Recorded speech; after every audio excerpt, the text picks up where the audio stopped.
Donald Trump went to speak before non-unionized workers at Drake Enterprises, which is again a non-unionized auto parts manufacturer located in Northeast Detroit, in Clinton Township, Michigan to be exact. Now, this was billed as being the opportunity to share his so-called vision for the revival of economic nationalism and our automobile manufacturing lifeline. And what was interesting about this is, this came after Biden went to Michigan specifically to address UAW strikers at the picket line. And Donald Trump was super salty about that because he felt that Biden was trying to copy what he was doing. But make no mistake, Shawn Fain, the head of UAW, basically made it clear that he's inviting Biden to come stand beside and fight alongside the workers, and Biden took him up on that offer, whereas Trump was invited by a corporation, a company, Drake Enterprises, to speak before their workers who are not part of a union.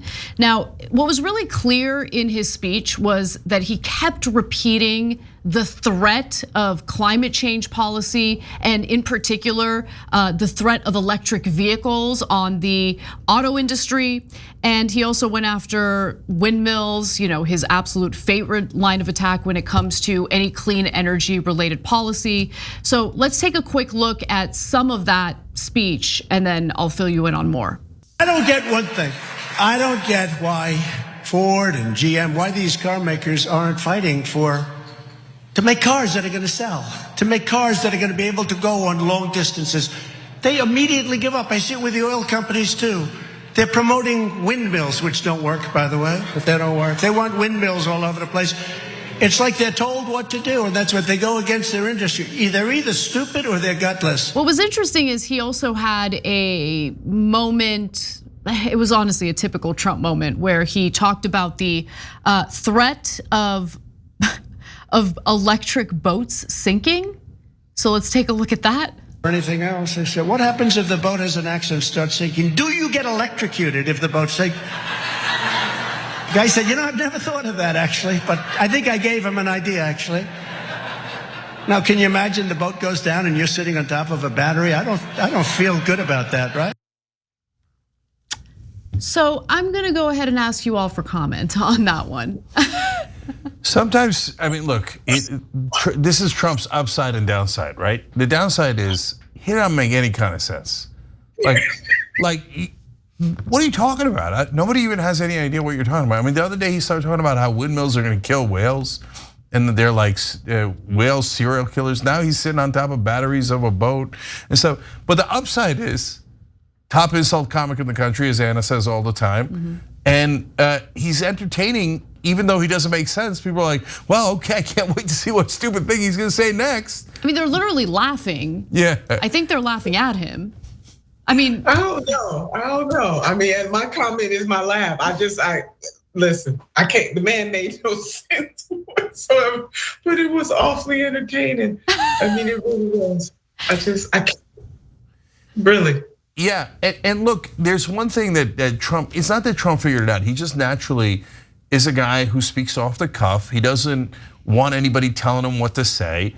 He doesn't like the prompters. He's an entertainer. Yeah, he hams it up. He loves it. This is the one area where he does shine. Yeah. Yeah. And in modern day politics, we're in the attention business. This ain't the Lincoln Douglas debates, okay? I don't know if you noticed, right? So whoever can entertain people more has a giant advantage. And look, entertainment doesn't mean you make sense. And I've said this since all the way back in the Clinton years. The skill of getting elected is very different than the skill of governing. And that's a giant problem for democracy overall. So, this guy got elected as president once, he's leading now, and he says things that make no sense at all. He's like, the stealth fighter, amazing, can't see it with the naked eye. Not true, you can't see it with the naked eye. He says things in such weird ways, no way. Why are you saying that? Tarico. Like, why? Why are you saying those things? But people are weirdly entertained by it. I mean, right? I'm entertained by it. I get it. No, I get it. But maybe he should still be a reality show host, and that's where his entertainment value makes sense. No, I mean, look, if the guy wants to make buku bucks, quit politics, tour the country, maybe even the world as an insult comic, people will come and people will pay a lot of money to see him. And guess what? I'd feel a lot less terrible laughing at how hilarious he is, knowing that he has no impact on policy in the United States of America. Thanks for watching the video, guys. We also love it if you hit the join button below, because that makes you a member, and members allow us to be independent, honest. We can be as progressive as we want, no corporate media influence, and that's all because of you guys. We love doing the show with our members. Hit the join button, become one of the Young Turks.